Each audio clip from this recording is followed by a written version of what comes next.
Fellow mathematicians, welcome to the last video of 2024 for Montes Mathematics.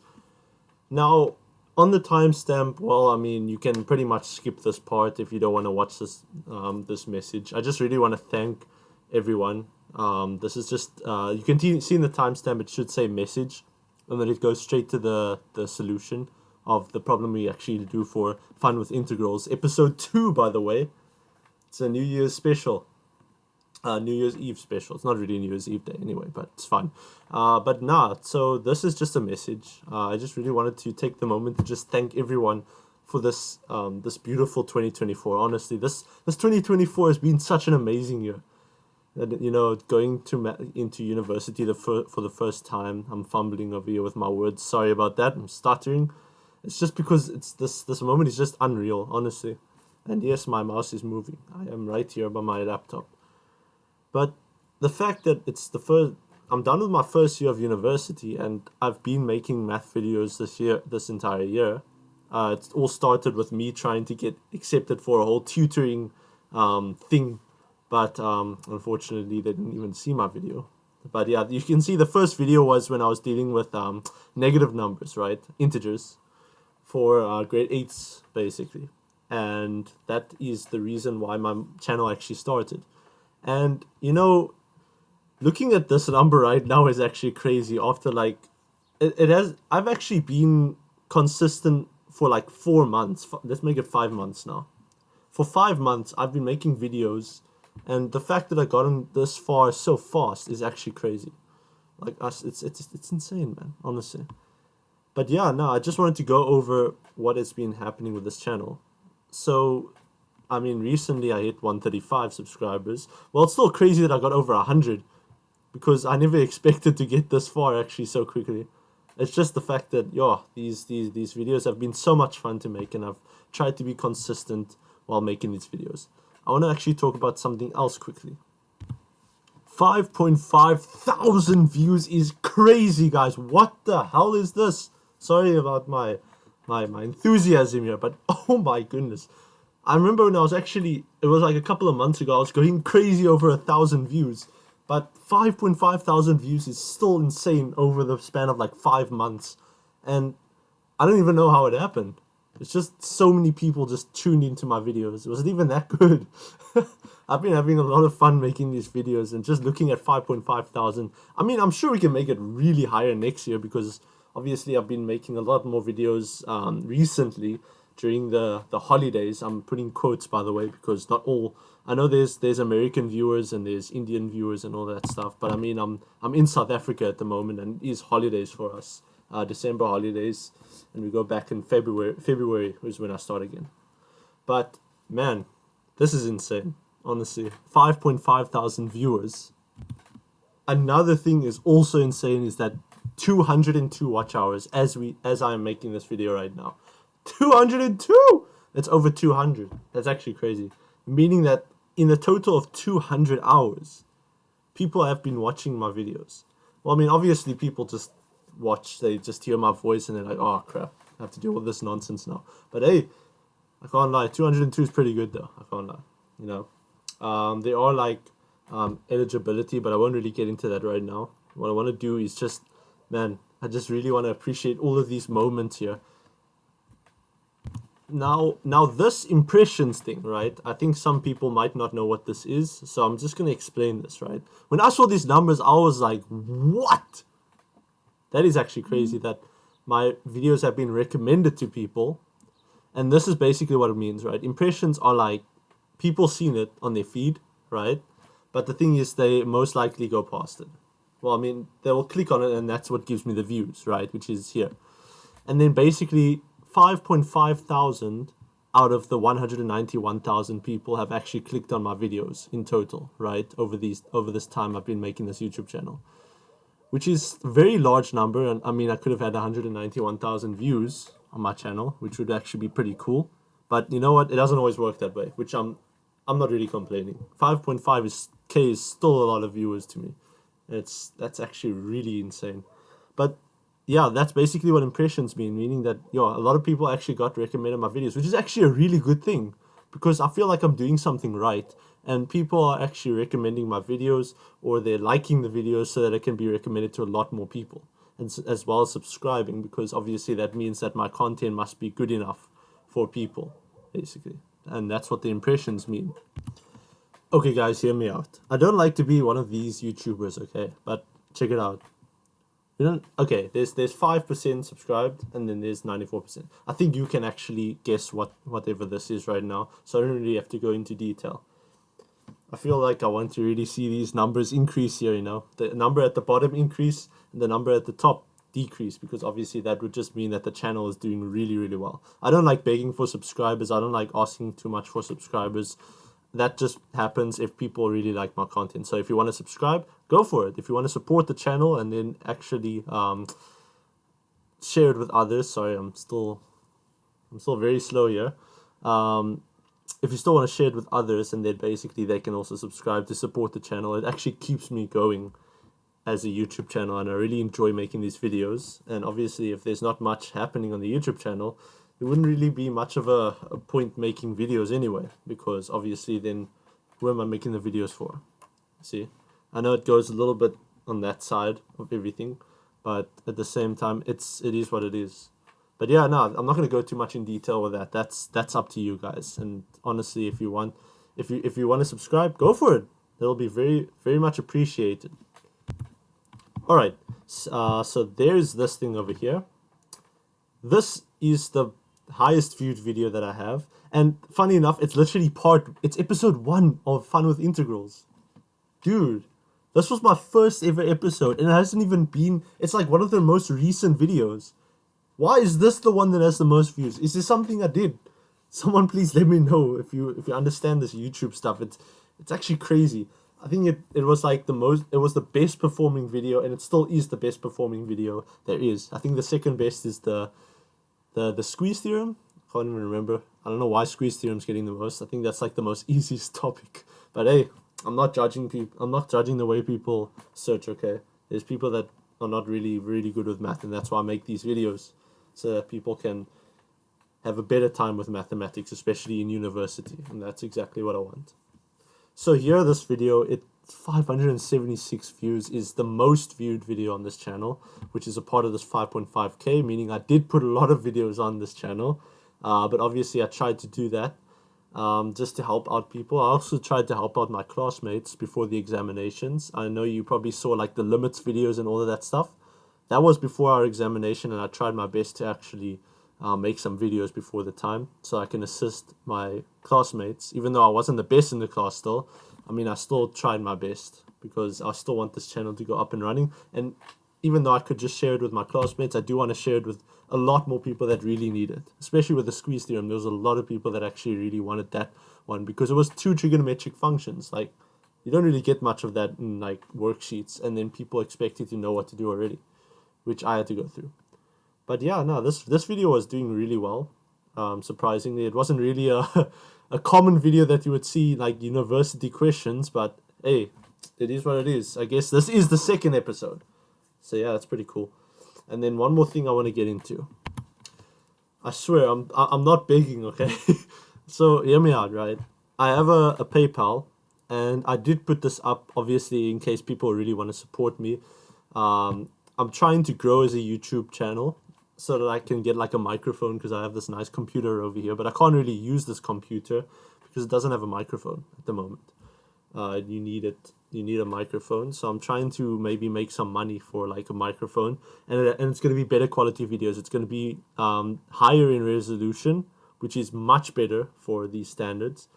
And yeah, no, the donation is just if you want to donate and support the channel and support me throughout my university life, because it was a rough transition.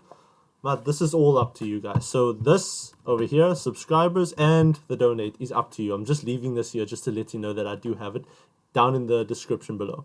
Okay, enough going on about this. Let's get into the last video of 2024, Fun with Integrals, episode number 2.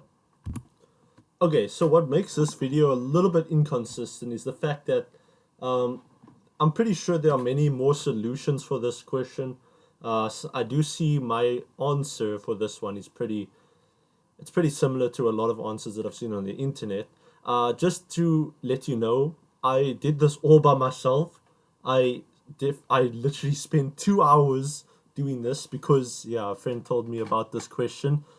I was like, okay, now it looks easy. Guess what? No, I've been here for 2 hours trying to solve this, and it was apparently not even on my level of integrals, apparently, because, like I said, I haven't even been taught integrals yet, but I've been self studying. But this question, I tried my best to not look on the internet for any answers, and I think one or two videos I've seen, especially someone else's solution they sent me, was kind of on my track, but I didn't get the same answer as them. I don't know which video I looked at. I just saw a random video afterwards. I'm like, oh, that looks like my solution. That's basically the way I took it. But it uses identities that apparently I've never been taught, but I've actually come across within the time I've been playing around with mathematics. And I'm going to show you exactly what I'm talking about. Okay, so first things first. Whoa, we have the root tan x. Looks easy, hey? Some of you would probably rewrite it like this. They would rewrite it like sine x over cosine x, right? Some of you would write it like that, and then you would do some substitution, or you would break it up into like two square roots, like if you say root sine x over root cosine x, and then you'll be like, okay, but now what? Now what? What are we going to be doing? That is a really good question, eh? So we're not going to be doing that. It's actually much simpler than you actually think, right? So the first thing we are going to do, we are going to suppose that we are going to let u be equal to whatever function, whatever integrand that we have over here, which is tan x, root tan x. Okay, great stuff. Okay, also I do have a book with my solution, by the way, because I did do it on a book as well, to verify everything. This is the final copy. So obviously for the consistency of the video, I don't want to be sitting like the whole time. So I'm going to actually see what I've done. So basically, right, the next thing you are going to be doing, and this actually will be really beneficial, is if we get rid of the square root, because we don't like working with square roots, right? But how do we do that? Well, obviously we need to square both sides, right? Such that these will cancel each other. Okay. So that means we are left with u squared equals to tangent x. Now from here, normally you would differentiate both sides, so we're going to do that exactly. It's implicit differentiation because we have a u square, right? Normally you would just have du, but because we have a u square, we need to differentiate with respect to x, but we have u as the subject of the formula. So this will be written as follows. We know that the derivative of u square is using this equation here, right? It will be 2u multiplied by, because it's a u, it's going to be du by dx. And this is going to be equal to, and then obviously the derivative of tangent x is going to be secant square x. And this is, okay, then that's that. And obviously we can take this dx to the other side, so we're going to be left with 2u, let me get some space, du is equal to secant square x with respect to x. And can you see what we are doing right now? Okay. What we see over here is that, well, we don't really have much to do with this and this, right? The 2u and the secant square x. But let's just consider this integral quickly again. Here, right? This integral we've been doing. So we had the integral, let me try and write it a little bit smaller actually. The integral of, we said that root tan x is equal to u. I know this blue is in the way, so what I'm going to do is I'm going to get rid of the blue now. Okay, something like this. So we said that u is equal to root tan x. So we're just going to replace it with u, right? And then we have dx. And this is the problem. We have u with respect to x, and we can't really have that. We can't integrate like that. So we're going to try and find out what is dx equal to. So we're going to make dx the subject of the formula. So we're just going to divide both sides by secant square x. And then therefore we're going to have dx is equal to 2u du divided by secant square x. Isn't that amazing? And obviously what I would like to do is just take the du over to the bottom. So we're left with du over here. And then 2u's here. So nothing much really changed. So now that we have dx, we can just substitute straight in, right? So I'm going to substitute right here. Or I'm just going to leave it like this quickly. And then this is equal to the integral. That is not what I want to do. Integral u multiplied by, well, we know that dx is equal to 2u over secant square x du. So we're going to just substitute directly like that. So this is secant square x, x du. Okay, so from this point over here, we just left with one little issue, and that's the x over here. Because we have everything that's u. We have u over here, and u over here. But we have an x over here, and that's the biggest problem that we are going to be facing with right now. So what I want you to focus on right now is what information can we use with this secant square x such that we get u. Now let's consider our identity, right? Let's look at secant square x and its identity. We know that 1 plus tangent square x equals to secant square x. I tan to look sexy, what my lecturer taught me this year. So I'm using that one. I tan to look sexy. And what can we see over here? We can see that sec square x is equal to 1 plus tangent square x. So we're just going to plug that in. So let's do that. We have the integral. So this is going to be the integral of u. Okay, what I want to do is I want to actually, nah, you know what, screw it. Let's not do it yet. U multiplied by 2u divided by secant square x is equal to, and then we're going to write it as 1 plus tangent square x over here, du. Okay, now why is this a good thing? Well, what do we notice? We have tangent square x. And what can we write tangent square x as well? I'm just going to change it in this line. We can also write tangent square x as tangent x all squared, right? We can take the square out. And what do we know tan x is equal to? Isn't this actually amazing right now? We know that tan x is equal to u squared. So we're just going to replace u squared in the bracket. Okay, so that's what we're going to be doing right now. So this is equal to the integral of u multiplied by 2u divided by 1 plus, and then we're going to have bracket is going to be u squared all squared du. Now that is perfection right there. We have all the u's now in this integral. But now it's not as simple as you think it's going to be actually. If you thought this is going to be really simple, well, I'm sorry buddy, you need to know some identities. Apparently the identities that exist, which I somehow came across within messing around with mathematics. So what I want to do over here is I want to actually take this u into the numerator so that you can write it as 2u squared divided by, and then obviously I'm going to read saying 1 plus, and then u to the power of 2 raised to the power of 2. We know that u to the power of 2 like this can also be written as u to the power of 2 multiplied by 2, which is equal to u to the power of 4. Okay, so we have u to the power of 4 that we're going to be writing here. And then this is du. Okay, and then what else can we really do right now? Well, we can see we have a constant here. So do we want to take the constant out? Well, actually, to answer that question, no.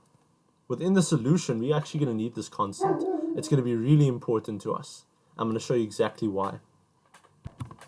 Now, our main focus is this area here.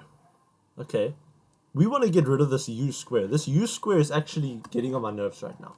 I'm actually going aggressive over this u squared. You can hear it in my voice right now.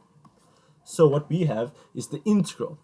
And what I'm going to be doing, right, is I am going to be doing what I do in the denominator, I'm going to be doing in the numerator as well. And I'm going to show you what I'm going to be doing. I'm going to be dividing the numerator by whatever is over here, which is u squared, right? We're going to keep the 2 for now, but the u squared we want to get rid of. So we're going to divide the numerator by u squared, or we multiply it by 1 over u squared, whatever you want to say. Okay. I'm trying to get a nice straight line here. Great. So now that we have that, we can deal with the denominator now. Okay. So we're going to have 1 plus... Okay, I apologize about that. I know you're hearing the dog outside just constantly crying. But let's not focus on that right now. It's just one dog wants food. But yeah, where was I? Sorry, I lost my focus here. Okay, so whatever was the denominator must go over here now. It's u to the power of 4 divided by u to the power of 2. Okay. And what do we know about here, what's going on in the denominator? Well, I mean, what we can say over here is that if we have 1 plus 4, sorry, that's a u to the power of 4 divided by u to the power of 2, we can actually rewrite this as 1 over u squared plus, because we have the plus sign over here, and we're going to have u to the power of 4 divided by u to the power of 2. We're basically distributing this denominator within the two terms in the numerator. Okay, and then what can we write this as? We can rewrite this as 1 over u squared plus, and then obviously we can cancel these. This will be 2. So it'll be u squared, like this. Okay, so the reason why I did it like this is because obviously I don't want to rewrite all of this again. We want to just save some time over here. So this is what we're going to have in the denominator, the new denominator. Okay, and then what do we see over here in the numerator? Well, clearly these can cancel now. Isn't that perfect?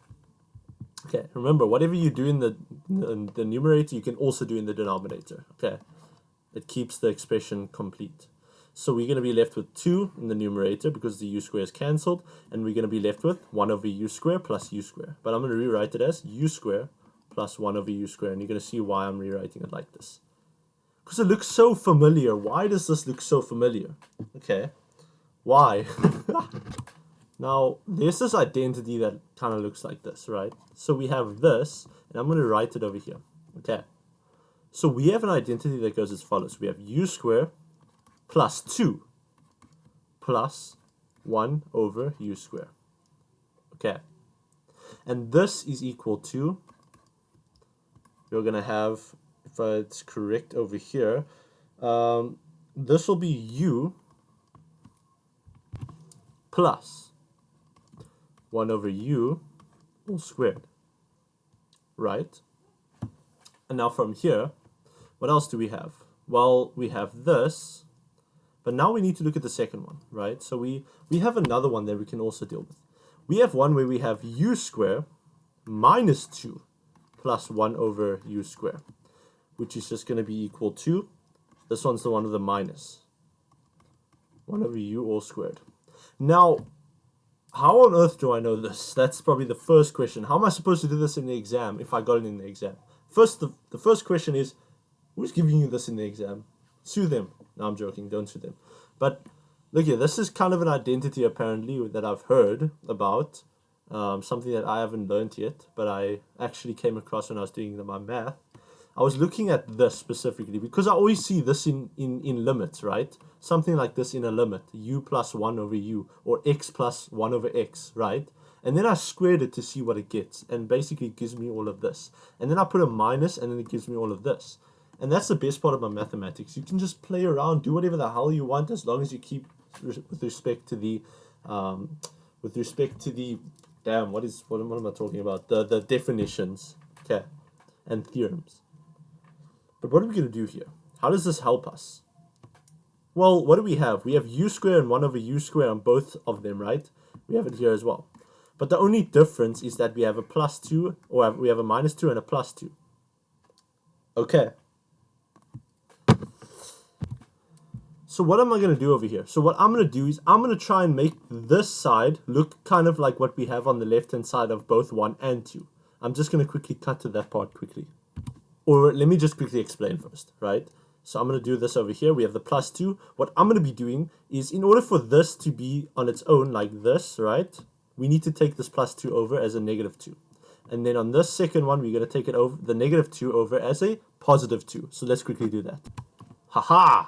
Perfect. So what are we trying to imply over here? Can you see that this is exactly the same as this? And it can also be written as either this or this. Okay. Can you see that? This is actually going to be really helpful throughout our integration process. And this doesn't seem like your normal integral where you're doing like some substitutions, all that stuff, you know.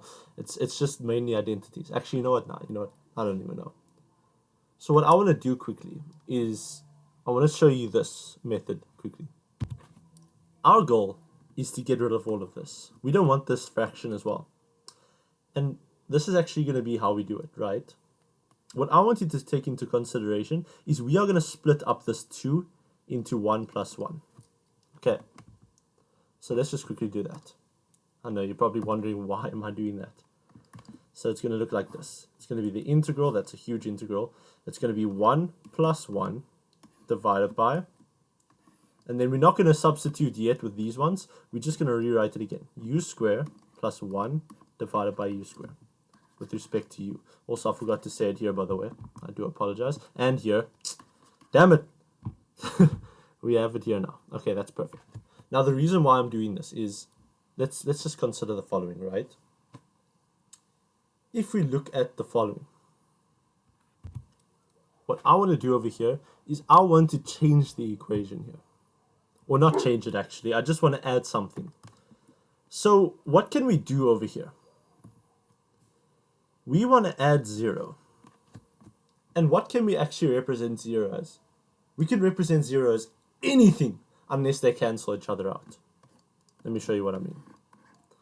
If we say 0 is equal to, we must make sure, let's say 2 minus 2. It can also be equal to 2 minus 2. We can also say that 0 is equal to x minus x. And that's also true. But in this case over here, I'm going to say that 0 is equal to 1 over u squared minus 1 over u squared. The reason why is because when we are doing our substitutions for actual trigonometry, not trigonometry, integrations, and guess what?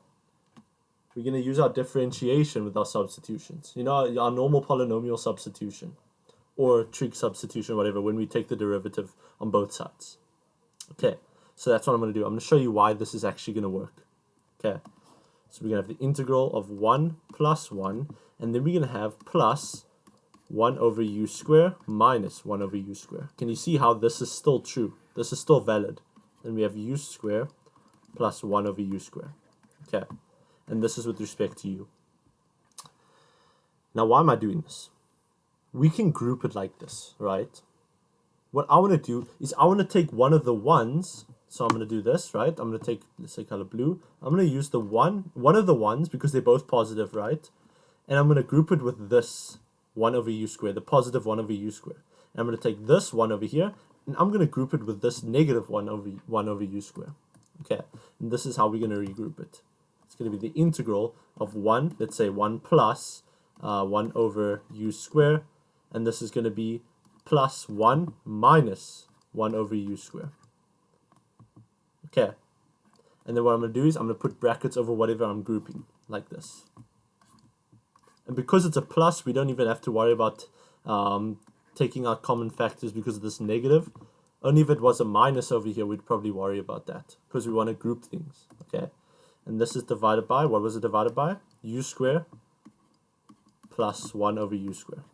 Okay, and this is du.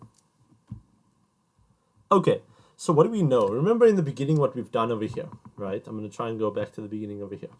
Exactly this procedure over here, where we take the 2 terms in the numerator and then the 1 term in the denominator, right? And we just split them up like this. Okay, so what can we see over here? And while my thing is lagging a little bit here, so we can see that this is all, we can group this as well, so that we can actually write the integral as follows. We can write it as the integral of 1 plus 1 over u squared divided by u squared plus 1 over u squared du. And then this will be plus because of our plus sign over here.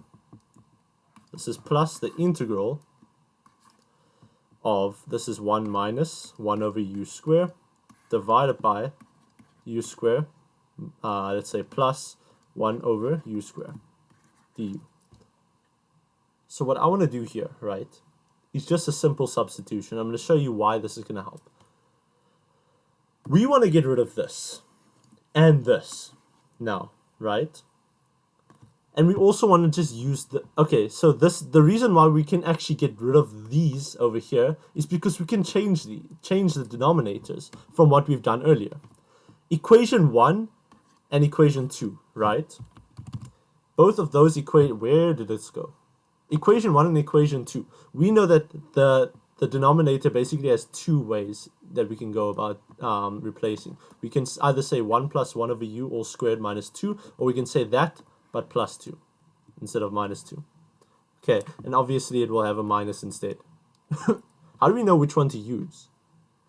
So what we are going to do is, I mean, we kind of want to make this one more simple, right? So we're going to actually let u, or not u actually, let's make t be equal to this in the denominator, I mean in the bracket. we're going to suppose that t is equal to u minus 1 over u. We're just finding a new variable to use substitution with. So we're going to suppose that t is equal to 1. No, this is u, let's say plus 1 over u. It was whatever was in that bracket that we had. And then if we just differentiate, we're going to have dt is equal to derivative of u with respect to u is just 1 plus, and then we're going to have 1 over u squared. Because we know that the derivative of 1 over u, or 1 over x, is just going to be 1 over x squared. And then obviously all of this is with respect to x. Okay, differentiated on both sides. Okay, so now what do we notice over here? Can you see that this is exactly the same as this here? This numerator here. So I'm going to get rid of that. So wouldn't it be perfect to substitute this for when we had u plus 1 over u? What I'm trying to say is u plus 1 over u all squared minus 2. We can see that we can replace this with t. So this is how I'm going to do it, okay? So what I'm going to do, and I'm actually going to do the second substitution over here on the right hand side. So I'm just going to continue the integral over here. We're going to have this is equal to the integral of, we can see it's 1 plus 1 over u squared divided by, we're just going to replace this with whatever we actually had when we had 1 plus 1 over u, because our final answer was exactly what we have over here. Can you see that? Oh, sorry, this is a u, by the way. I didn't realize that. So then we're obviously going to replace this with 1 plus 1 over u all squared, and this was minus 2. Okay. Can you see what I'm doing here? And then we have du, and then we're going to have plus, and then our integral. Now we're going to change this one up over here. So we need to find this, and how we can actually find that is if we take, instead of taking the 1 plus 1 over u from when we had this, the 1 plus 1 over u in the bracket, we're going to take the 1 minus 1 over u in the bracket, and we're going to use the substitution over there. So we're going to suppose that v is equal to u minus 1 over u. And what does this give us? It'll be dv is equal to 1 minus 1 over u squared. Can you see how amazing that is? Okay. And this is with respect to u. So what we can see over here is if we have 1 minus 1 over u, then we can actually replace this dv with what is over here. Okay. Or we can actually use whatever the numerator was, which is this one in our case. 1 minus 1 over u squared is exactly what's going on here. Okay. So now over here, what I'm going to be doing is, I'm just going to write this again. 1 minus 1 over u squared divided by, and then we are going to have the other one, which was, it was this one. It's 1 minus 1 over u all squared plus 2.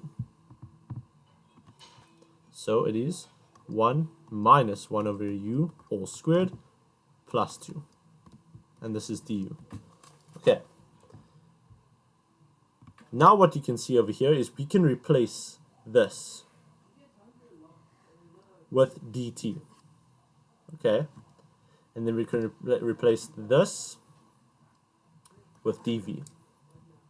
And then what we have over here is that we have 1 plus 1 over u is equal to t. And 1 minus 1 over u is equal to v. Let's do all of that substitutions respectively. So this is going to be equal to the integral of 1, we're going to be remaining with in the denominator. And this is going to be t squared minus 2. Because we replaced the 1 plus 1 over u. And this is with respect to t, because we did our replacement over here. Okay. And this is going to be plus the integral of, this would actually be 1 still over here, because remember we did our replacement now, because we have it with respect to v. And this will be, remember that 1 minus, it was 1 minus 1 over u is equal to v, which is actually represented right there. So it's going to be v squared plus 2. And can you see, we can just straight up integrate easily now. So what I'm going to do right now is I'm going to break them up into two colors. The red one is going to be with respect to t. The blue one is going to be with respect to v. Okay. So what we're going to be doing over here is the following. We're going to start with red. We're going to have the integral of 1 minus t squared minus, and then we can because we can actually do a trig substitution here, right? Because you can have a difference of 2 squares, or we can have 2 squares in the denominator. Okay, so we have t squared minus, we can rewrite 2 as 2 is also equal to root 2 all squared, because we want to make it a perfect square, because obviously then these will cancel, but we want to make it like this, right? So 2 could also be written as root 2 all squared. So that's what we're going to do, root 2 all squared. Okay, and this is with respect to t. And perfect, we can do our substitution. Okay, so we're going to suppose that t is going to be equal to, well, our a value is clearly root 2, right? We're doing a trig substitution. We have root 2 multiplied by, and then over here, we are working with a difference of 2 squares, and this should be secant theta. We're gonna suppose our angle will be theta. Okay. Because we have a variable first and subtracting by a constant, that is when we use secant theta. If it was the other way around, it would have been sine theta. Okay. So now we're going to differentiate on both sides. We're going to have dt is equal to root 2 multiplied by the derivative of secant theta is equal to secant theta multiplied by tangent theta with respect to theta. Okay. So we're just going to do the substitution there. Okay. So this is going to be the integral. Also, I do want to write this down over here. Oh, no, sorry, it's from here. I want to find out what theta is so I can plug it in afterwards. So we can also rewrite this as secant theta is equal to, we divide both sides by root 2, so it's t divided by root 2, and then therefore this implies to us that our theta is equal to arcsecant of t over root 2. Okay, so that's what our theta is equal to. So we'll keep that in mind for later. So now what we are left with, we need to substitute here.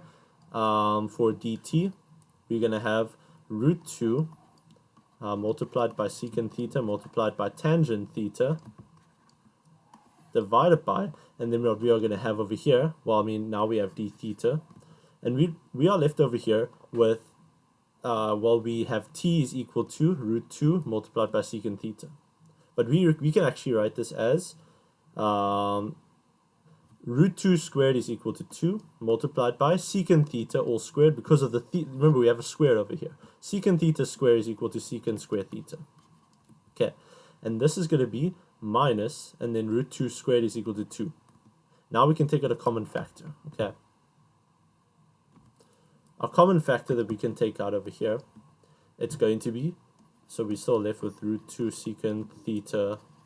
I'm not writing really tidy over here, tangent theta divided by, and then we're going to be left with 2, and then it will be secant square theta minus 1, and this is d theta. Okay, and then obviously you can see over here we have this, we can take out of the integral because it's a constant, it's root 2 over 2. So that's black, let me just write it like this. This is equal to root 2 over 2 integral of secant theta multiplied by tangent theta divided by, and then we are left with secant square theta minus 1. Well, if we look at our identity, if we remember it, we know that 1 plus tangent square theta is equal to secant square theta, and then obviously if we take the 1 over, it'll be tangent square theta is equal to secant square theta minus 1, and we can see that's equal to tangent square theta. So we can just substitute this for tangent square theta. And then obviously here we can see, oh yeah, let me just write with respect to theta, and these can cancel. Therefore what we are left with is the following. We are left with root 2 over 2 integral secant theta over tangent theta with respect to theta.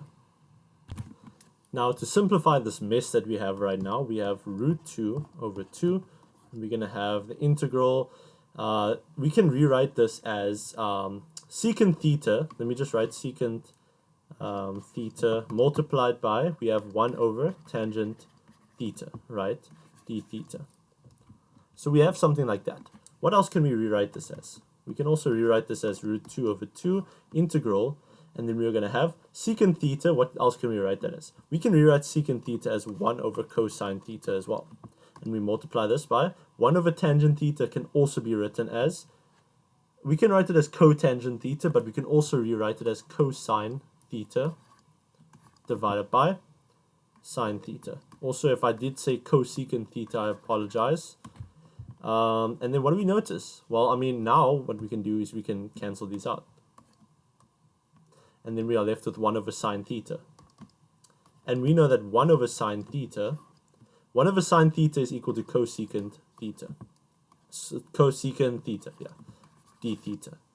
And guess what? This is actually perfect. Because now what we can do, we can substitute. I mean, we can integrate now with respect to theta. We know what the integral of cosecant theta is because we have our integral sheets. So we know that this will now be root 2 over 2, and this will be multiplied by the natural log of absolute value cosecant theta plus cotangent theta plus c. The plus c we'll keep in a circle for now. We're not really going to be substituting a certain point in there. But right now what we have the integral of this, of the red now. Can you see the red one? We have the integral of that now. Now we're left with the last one, which is the blue one. So let's do the blue one. Okay. So we have the integral of 1 over v squared plus 2. Okay. So we have the integral of 1 over v squared plus 2. And this is dv. Okay. Cool stuff. Now we just substitute. We do our substitution over here. Let me just double check here. Just to make sure over here. It's a double check. You know, I was actually pretty worried that I wasn't recording. I thought I was just paused the entire time. So that's why I had to check. So we need to do our trig substitution, right? So we can actually suppose that v, because of the variable that we're dealing with, v is actually going to be equal to, what is it? Let's just rewrite it like this, sorry. It's going to be 1 over v squared, and then plus, we can also rewrite this as root 2 all squared, because we want perfect squares, and then therefore our a value is root 2, and because we have an addition in the numerator, in the denominator with 2 perfect squares, so I should have actually done it here, we know that this is going to be multiplied by tangent theta, but we're not going to write theta, we're going to say beta instead. Because remember, we can't say theta because we can't have just 2 thetas. So I'm going to say beta. Okay. So we differentiate on both sides. It's going to be dv is equal to root 2. And then we're going to have multiplied by secant. Sorry, I was also skeptical. It is secant square beta with respect to beta. Okay. And then, hey, check it out. We can do our substitution now. Okay. So we have this being equal to the integral. We're going to have root 2 multiplied by secant square beta. And then this is divided by. Then we're going to have v square, which is basically this but square. So we're going to have 2. Root 2 all squared is just equal to 2. And then tangent beta all squared is just tangent square beta. Okay. This is plus. Root 2 all squared is equal to 2 as well. And this is d beta. Now what we can see over here, we can take out a common factor. We have root 2 multiplied by secant square beta. We also have over here 2 as a common factor. And then we are left with tangent square beta plus 1. D beta. And we already know our identity here. 1 plus tangent square beta is equal to secant theta. I tend to look sexy. Okay. So what we're going to do, we're just going to take this out over here, the root 2 over 2, as a constant out of the integral, and then we're going to have secant square beta, and remember the denominator is also secant square beta due to our identity. Remember, tan square beta plus 1 is equal to secant square beta. Let me write this as a beta there. This is going to be root 2 over 2. And then what can we see over here? Well, these can clearly cancel out. So we are left with 1. That is not the right color. We are left with 1 with respect to beta. Okay, and then obviously we can write this, we can integrate, and this will be root 2 over 2 multiplied by beta plus c. And like I said, we're going to consider the plus c at the end of the final answer. Perfect. Now what can we see? We have the integral of the red, which is root 2 over 2 natural log absolute value cosecant theta plus cotangent theta plus c. And then we have the blue integral, which is root 2 over 2 beta plus c. So what we're going to do, we're just going to put them together. Okay, we're going to add them together because why? Why are we adding them together? Because there's an addition. So that's what we're going to do. Okay, so we're just going to add them together. I'm going to do it in black now. Okay, so what we have is the red integral is, I think it was root 2 over 2. And then we have multiplied by the natural log of absolute value cosecant theta plus cotangent theta. And then we have plus root 2 over 2 beta. And then we have plus c at the end. Okay, so that's basically what we have right now. Now we just need to do the substitutions. Can you see how we got to the final answer now? We just need to substitute back in so that we can have everything with respect to x. So first things first, I would just do this immediately. We can see that root 2 is basically a common factor within these two terms. So I'm going to take it out as a common factor like this. And then we're going to be left with natural log of absolute value cosecant. I'm going to substitute theta already. What is theta equal to? According to our calculations here, theta is equal to secant, arcsecant t over root 2. So it'll be arcsecant t over root 2. Okay. And then we'll have plus, and then we have cotangent of, it'll be the same thing, arcsecant t over root 2. And then absolute value closing that one. Okay. And then I'm going to actually decrease the size, zoom out, and then we're going to have plus, well, because we took out the root 2 over 2, we'll just have beta. Beta, what did we say was beta was equal to? Well, we didn't do that yet. So this is what I'm going to do. I'm going to say that we're going to have v is equal to root 2 times tan beta. We can also write it as tangent beta equals 2. We can divide both sides by root 2, so we'll have v divided by root 2, and then therefore beta, we can take the tan over, it'll be arctan of v over root 2. Okay, there's our beta, arctan v over root 2. So it'll be arctan v over root 2. I can't even write anymore.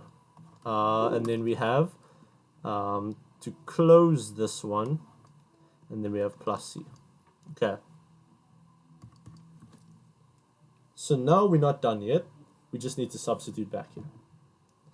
It's a lot of work, trust me. So I'm going to zoom out like this and see how it looks. Okay, that's fine. So we have root 2 over 2, and we have the bracket, and then we're going to have the natural log of the absolute value of, and we have cosecant, secant, arcsecant. This is a lot of stuff. What is t equal to? Well, now we need to substitute for t, and we know that t is equal to not that t. We have another t. U plus 1 over u. T is equal to u plus 1 over u. U plus 1 over u divided by root 2. Okay, then we close that one. Then it's going to be cotangent. Wait, no, we're not close. Yeah, we're closing it. Now we're going to deal with cotangent. It's going to be plus cotangent of arcsecant, and then we're going to have t, the same thing. It's u plus 1 over u divided by root 2. Okay, and then we close the absolute value, and then we have plus arctangent of what is v equal to? Well, according to what we have, v is equal to u minus 1 over u. Okay. So u minus 1 over u root 2. And then this is going to be closing the brackets, and we're going to have plus c. And now we need to do one more substitution. Because we have u, remember the original question was with respect to x. What is u equal to? U is equal to root tan x. So there's our final substitution. Let's zoom out a little bit more now. This is equal to root 2 over 2. And then we have into the natural log of absolute value of cosecant of arcsecant of, we're going to have root tangent x plus 1 divided by root tangent x divided by root 2. Bear with me, it's going to be it's going to be a lot of work.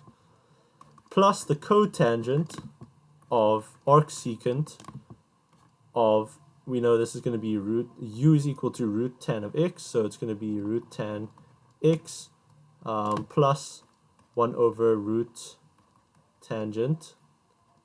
This is it's so damn small over here on my screen.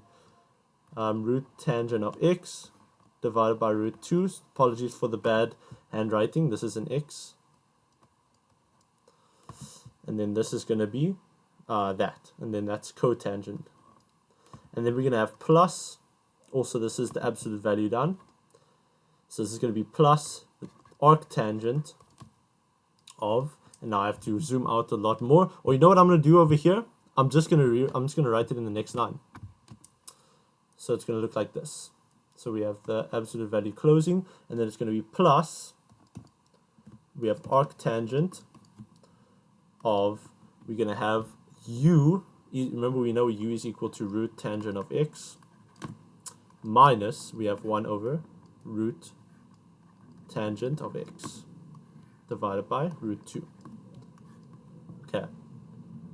And then from there, we can just close the bracket, the main bracket, plus c.